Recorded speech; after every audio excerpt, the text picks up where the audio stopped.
if the way we view ourselves and our indigenous cultural heritage could shift the trajectory of our future.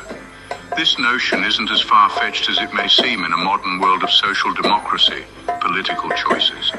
For people of African descent, a paradigm shift is stirring, one that reconnects them with their rich cultural lineage and empowers them to redefine their indigenous identities with self-help. This shift is strongly rooted in the historical and cultural legacy of Ethiopia, a country that has been a cradle of civilization and a beacon of heritage for all of Africa. Central to this legacy are the Ethiopian titles and their roles, which have played a significant part in shaping the societal structure and spiritual consciousness of the Ethiopian people. Consider, for instance, the Nibure-Id, the High Priest of Aksum.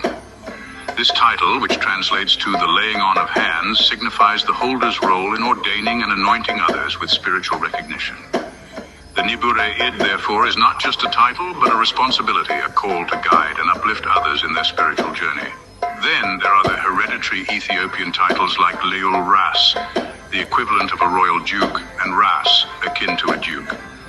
These titles represent a hierarchy of nobility and power, but more importantly, they symbolize the respect and reverence accorded to those who bear them with humility. Even after the powers of the Mesafint, the extended royal family and the Makwanant, the senior nobles, were transformed and limited, these individuals continued to be referred to as the Bala Sultan, the holders of power. This shows the enduring influence and significance of these indigenous hereditary titles within the Ethiopian society. Significantly, the title of Negus, or king, was often assumed by leaders of Ethiopian states. However, it ultimately became a title that needed the emperor's metaphysical sanction. This highlights the spiritual dimension intertwined with political authority in Ethiopian culture. In essence, these Ethiopian titles and roles have been much more than mere markers of diplomatic status. They have been pillars of a societal structure that intertwines the spiritual and the temporal, the individual and the collective made into one, Tewahedo, body.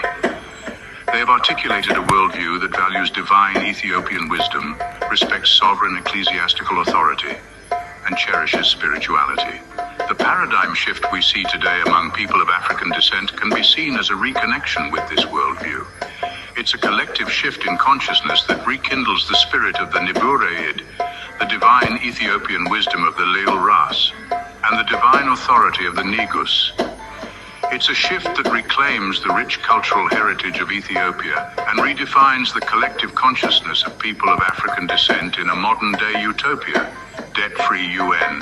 In conclusion, the ongoing paradigm shift among people of African descent, the role of the Nibure-Id, and the significance of Ethiopian titles all point towards a future where cultural heritage is not just remembered, but relived. It's a future where people of African descent reclaim their indigenous identities, redefine their political destinies, and diplomatically reshape the modern world with their rich cultural legacy. It's a future that echoes the divine Ethiopian wisdom of the past and resonates with the promise of a brighter tomorrow.